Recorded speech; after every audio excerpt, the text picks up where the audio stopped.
मैंने आपको बोला तैयारी कैसे करनी, 2-3 बातें आप ध्यान से सुन लें। इधर देखो, इधर सबसे पहले आपको वेटेज के हिसाब से पढ़ना है। पहला काम क्या करना है, जैसे अभी आपके सेमी मेजर में आइसोमेरिक में आ रहा है, नॉमेनक्लेचर आ रहा है, ध्यान से सुनना।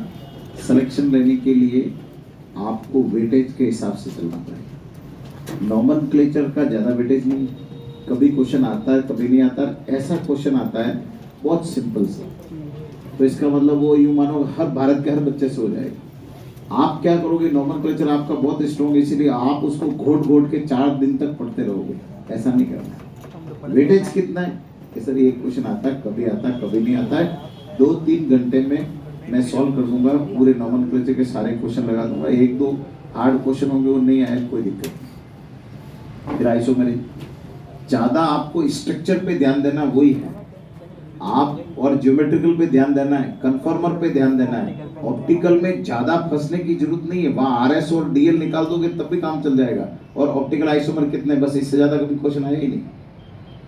तो पढ़ने का तरीका, नॉमेनक्लेचर को एक क्वेश्चन के हिसाब से वेटेज करना है। पहला नॉमेनक्लेचर, 3 घंटे में आपका नॉमेनक्लेचर पूरा हो जाना चाहिए। क्वेश्चन लगाने 2 घंटे में थ्योरी, फटाफट स्पीड से थ्योरी, और 1 घंटे में क्वेश्चन। जब भी नींद आने की कोशिश करें 1 घंटे में क्वेश्चन लगाना शुरू करो।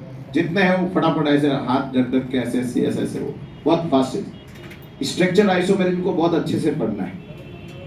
नंबर ऑफ जो पूछे वो 20 क्वेश्चन मैंने मैक्सिमम करवा दिए, उससे बाहर कुछ नहीं आना है। तो वो एक फर्रा बना के उसको याद करो, उसके अलावा कुछ नहीं बनना। बाकी सीआई पीआई एफआई वो देख के पता लग जाएगा, वही एनसीईआरटी में है। भारी क्वेश्चन आएगा कहाँ से। दूसरा ज्योमेट्रिकल पे ध्यान देना, वो बहुत आसान है। कन्फॉर्मर 15-20 मिनट पढ़ने की जरूरत है, बाकी है ही नहीं कन्फॉर्मर में, ये एनसीईआरटी में है। हाँ, उसके बाद आपको ऑप्टिकल पे वैसे ध्यान देना है जितना एनसीईआरटी में है। तो आप पढ़ो तो ऑप्टिकल को 1 दिन में ही, जब स्टार्ट और लास्ट दोनों खत्म करके उठना है। इसको 2-2 टुकड़ों में करोगे तो फिर समझ में नहीं आएगा। अगले दिन पीओ सीओस में दिक्कत आने लग जाएगी। आया समझ में। जीओसी 1 में आपको बहुत मजा आता है, क्योंकि हमने पिछले साल में जीओसी 1 पढ़ा।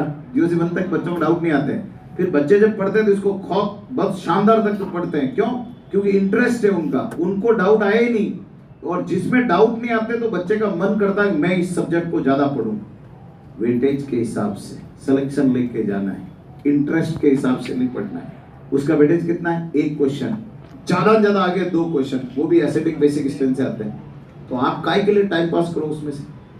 आपको 3-4 घंटे 6 घंटे मैक्सिमम, क्योंकि वो जीओसी 2 के लिए इंपॉर्टेंट है। तो आपको 2 दिन में जीओसी 1 खत्म हो जाना चाहिए, बहुत तगड़ी स्पीड। क्या यार, इसमें तो कार्बोकेटाइन का छोटा सा क्वेश्चन आएगा, एसिडिक बेसिक स्ट्रेंथ पे ज्यादा ध्यान देना है, बाकी तो छोटे मोटे फॉर्मूले से रट लिए उसमें। क्योंकि तुमने पिछले साल भी पढ़ा, इसलिए वो वाला डाउट, उसमें डाउट नहीं आते हैं। तो बच्चे को बहुत जम के पढ़ता है उसको, तो 2 दिन तक 3 दिन तक लगातार क्या पढ़ना उस जीओसी 1 को। इतना वेटेज के हिसाब से सिलेक्शन लेके जाना है, इसलिए आपको जीओसी 1 पे ज्यादा घुमा फिरा के 5-5 6-6 दिन पढ़ना, और फिर उसके 50-50 200-200 क्वेश्चन लगाना। Don't waste time. वेटेज के हिसाब से एक क्वेश्चन आएगा, इसका भी सही है, उसका भी सही है, और उसका भी सही है, और गलत होना होगा तो वैसे ही गलत हो जाएगा। तो नहीं, ऐसा नहीं करना है। अब बात करेंगे जीओसी 2 में, चैप्टर वाइज वेटेज है। एल्काइल हैलाइड पढ़ोगे, एनसीईआरटी में 7 एनसीईआरटी एल्काइल हैलाइड चैप्टर, एक लाइन उड़ाओ, फिर अल्कोहल फिनॉल ईथर, फिर अमाइन, फिर एल्डिहाइड कीटोन, इस तरह से जैसे मैंने सीक्वेंस में आपको जमा के पढ़ाया। एनसीईआरटी 7, उसके बाद में आपको वही करना है। एनसीईआरटी 7 रखना है। इस बार आपको वो प्रॉब्लम नहीं है कि जीओसी 2 में रिएक्शन ढूंढनी पड़े, इसलिए एनसीईआरटी 7 और साथ में नोट्स देख के दोनों साथ साथ। जैसे नोट्स पूरे हो जाते हैं, एनसीईआरटी पूरी हो जाती है, तो आप सीधा पहले रेस करेंगे, नोट्स और एनसीईआरटी, फिर रेस, फिर एक्सरसाइज 2, फिर एक्सरसाइज 3, और फिर एक्सरसाइज 1 पे आना है। फिर इधर उधर मेजर माइनर सब पेपर संभाल के रखना। ये पेपर तुम्हारे लिए बहुत काम आएंगे। सारे क्वेश्चन है, क्विज के क्वेश्चन मैं दोबारा अपलोड करूंगा, इस बार लिख देना, क्योंकि क्विज आप एक बार दोगे फिर दोबारा अटेंड नहीं कर पाते, या अटेंड कर पाते हो क्या, नहीं कर पाते हो। देख तो सकते हो उसको, हाँ, क्या देख नहीं सकते हो, देख सकते हो। तो वो जो क्वेश्चन है बहुत इंपॉर्टेंट क्वेश्चन है, उस क्वेश्चन की लिस्ट बना देना कि सर ने जीओसी 1 के 3 क्विज दिए थे, 20-20-20 60 क्वेश्चन से मैं रिवीजन करूंगा। जीओसी 2 के अमाइन के इतने दिए थे सर ने, 2 क्विज बनाए, ईएसआर का ये बनाया, बीडीएस का ये बनाया, ये चार्ट दिया। रिवीजन के लिए आपके पास सब मटेरियल होना चाहिए। थ्योरी पढ़ो और फिर क्वेश्चन लगाओ, ठीक है। वेटेज के हिसाब से बायोमोलिक्यूल्स की एनसीईआरटी बहुत अच्छे से पढ़ना लास्ट में, और वो प्यूरिफिकेशन वाला जो चैप्टर है जिसके मैंने नोट्स भी दिए, उसके बाद बहुत अच्छे से पढ़ाया, एनसीईआरटी के सारे एग्जाम्पल है, वो सब अच्छे से पढ़ना है जो मैंने पढ़ा था ना। तो ये ध्यान रखना, इतना ही है बस। ऑर्गेनिक में ज्यादा है नहीं। आप रिएक्शन और एबीसीडी का चार्ट मैंने वो पूरा ऑर्गेनिक का दे दिया है, उसमें इलेक्ट्रोलाइटिकल रिडक्शन है 2, जो पेज नंबर 115 पे है मॉड्यूल में। वो 2 अमाइन के रिडक्शन नहीं पढ़ना, 39 और 40 नंबर है, बस वो 2 छोड़ देना। बाकी सब के जो चार्ट के रिएक्शन है आराम से लगाओगे, बहुत अच्छे से होगी वो, ठीक है। तो कभी भी मैं यहाँ इनडायरेक्टली रूप से क्लास में नहीं आ पाऊंगा, डायरेक्टली आपका सिलेबस ऑर्गेनिक का होगा, तब मैं अनाउंस करवाऊंगा कि ये सिलेबस आ रहा है, तो वो अपने आप आपको अनाउंस करेंगे। तो इनडायरेक्टली तो मैं आपसे मिलता रहूंगा, डायरेक्टली भी अगर इस बिल्डिंग में अगर मेरी क्लास लगती है अगले फेज की, तब तो यही हूँ, तो मैं दिख जाऊंगा आपको। और अगर किसी और में लगता है तो आप मेरे से कनेक्ट रहें। आपको ऐसा कभी भी नहीं लगना चाहिए कि सर चले गए तो सब्जेक्ट खत्म हो जाएगा, नहीं, ऐसा कुछ नहीं। मैं आपके साथ हूँ, 5 मई तक साथ हूँ। आप डाउट पूछ सकते हैं LN डिजिटल पे, व्हाट्सएप के थ्रू, और कोई तकलीफ नहीं हो जाए। लेकिन हारने का प्रश्न पैदा नहीं होना चाहिए, क्योंकि हम बने हैं वो जीतने के लिए बने। तो मैं हमेशा यही रखता हूँ कि हमारी जीत, कभी इस बात का विचार नहीं करना मन में कि मेरा सिलेक्शन होगा कि नहीं होगा। ये हम सोचेंगे 5 मई को 5:30 बजे के बाद, पेपर देने के बाद, कि अब मेरा क्या होगा, राइट। उससे पहले कभी सोचने की जरूरत नहीं, क्योंकि ये जो सोच बार बार तुम सोचोगे ना, ये तुम्हें और पढ़ने देगी नहीं। बार बार वो नेगेटिव थॉट आते रहेंगे। सोचेंगे, सर ने बोला था ये काम तो 5 मई को सोचेंगे 5:30 बजे के बाद, सिलेक्शन होगा या नहीं होगा। तो ये बार बार मन में आता, मेरा क्या होगा, मैं रिपीटर हूँ, मैं तो ऐसे कर। ये विचार तुम्हारे मन में बार बार उठेंगे। इनका एक ही आंसर है, किताब खोल के स्टार्ट करना है। ये विचार सर ने कहा था 5 मई के बाद पेपर होगा, उसके बाद देखेंगे। बार बार विचार आएंगे, नहीं करना है बहुत। और मैं सच बता रहा हूँ, नीट का बहुत आसान पेपर आता है, वो नीट को क्रैक करना नहीं आता, कॉन्फिडेंस में लाना है, तैयारी करनी है उस हिसाब से कि सेलेक्ट करना है, इसका वेटेज इतना, इसका वेटेज इतना, ये एनसीईआरटी पढ़ ली, ये नोट्स पढ़ लिए, ये मैंने इसके क्वेश्चन 200 लगा दिए, इसके 200 क्वेश्चन लगा दिए, बस बहुत सफिशिएंट है, ठीक है। तो कभी आपको हार माननी नहीं है, लगातार नॉन स्टॉप पढ़ते जाना है, अपने आप कॉन्फिडेंस आएगा। दुनिया के किसी मोटिवेशन की जरूरत नहीं होती है, जो नंबर आते हैं वही मोटिवेशन होता है, और वो एक ही बात से आते हैं, पढ़ने से। ग्राफ ऊपर नीचे चलता रहेगा। सिलेबस जब ज्यादा होता है तो 20 नंबर 30 नंबर कम आ जाते हैं, तो बच्चा सोचता मेरा ऐसा नहीं हुआ, फिर ऊपर आएंगे, फिर ऊपर नीचे, फिर ऊपर, फिर नीचे, 20 30 15 नंबर ऊपर नीचे चलते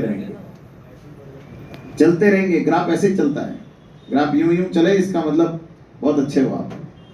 सिलेबस बड़ा होगा, थोड़ा सा नंबर होगा, 10-15 नंबर कम होगा, उसमें पॉजिटिव चीजें ढूंढना शुरू करोगे। यार इतने बड़े सिलेबस में भी मेरे केवल 10 नंबर कम हुए, पिछली बार तो इतना सा सिलेबस था और मेरे 600 आए, राइट। इस बार इतना सिलेबस था, फिजिक्स में इतना था, केमिस्ट्री में इतना था, बायो में इतना था, फिर भी मेरे 10 नंबर ही कम हुए। इसका मतलब मैं बहुत अच्छा पढ़ता हूँ, इतने सिलेबस में भी मैं इतने नंबर ले आया।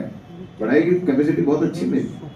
हमेशा खुद की पीठ थपथपाना सीखना, और जब भी तुम्हें लगे कि तुम अच्छी मेहनत की, आज तुमने 6 घंटे पढ़ाई की है, तुम्हें लगे एक सब्जेक्ट हमने पूरा फिनिश कर दिया है, एनसीईआरटी पढ़ ली है, आज तो बहुत मजा आ रहा है, जाके सेलिब्रेट करना, पिज्जा खाना, बर्गर खाना, टॉफी खाना, आराम से खुद की पीठ थपथपाना, यही सच्चा मोटिवेशन है अपने अंदर कॉन्फिडेंस बिल्डअप करने का।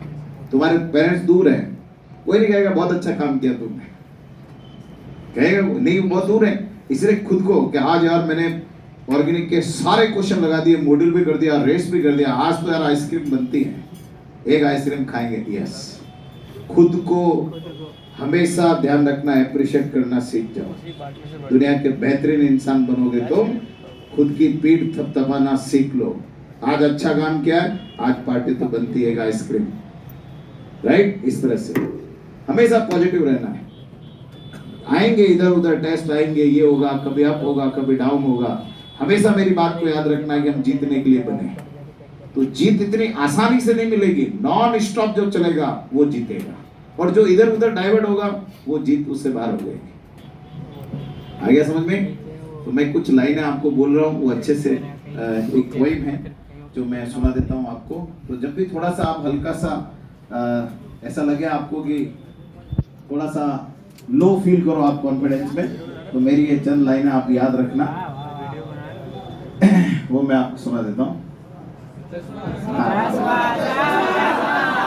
बात है, सुनो पहले कि लोहा जितना तपता है, सुना होगा आपने, अपन केमिस्ट्री के हैं, आयरन समझते हो, कि लोहा जितना तपता है उतनी ही ताकत बढ़ता है। तो आप जितना पढ़ोगे ना, जितना पढ़ोगे उतना ही निखार आएगा, जितना पढ़ोगे उतना निखार आएगा। कि लोहा जितना तपता है उतनी ताकत बढ़ता है, सोने को जितनी आग लगे वो उतना प्रखर चमकता है, सोने को जितनी आग लगे वो उतना प्रखर चमकता है, हीरे को जितनी धार लगे, तुम मेरे डायमंड हो, पढ़ोगे घिसोगे चैप्टर अच्छा होगा, निखार आएगा। तो हीरे को जितनी धार मिले वो उतना प्रखर चमकता है। मिट्टी का बर्तन, तुम रॉ मटेरियल थे, अब बहुत परफेक्ट हो गए हो। मिट्टी का बर्तन जब पकता है तब धुन पर खूब खनकता है, मिट्टी का बर्तन जब पकता है तो धुन पर खूब खनकता है। सूरज जैसा बनना है, सूरज जैसा बनना है तो सूरज जैसा जलना सीखो, नदियों सा आदर पाना है तो पर्वत छोड़ निकलना होगा, नदियों से आदर पाना है पर्वत छोड़ निकलना होगा। तुम एलन के बच्चे हो, तुम एलन के बच्चे हो, क्यों सोचे राह सरल होगी, तुम एलन के बच्चे हो, क्यों सोचे राह सरल होगी। संघर्ष लंबा जरूर है लेकिन इस बार सिलेक्शन पक्का होगा।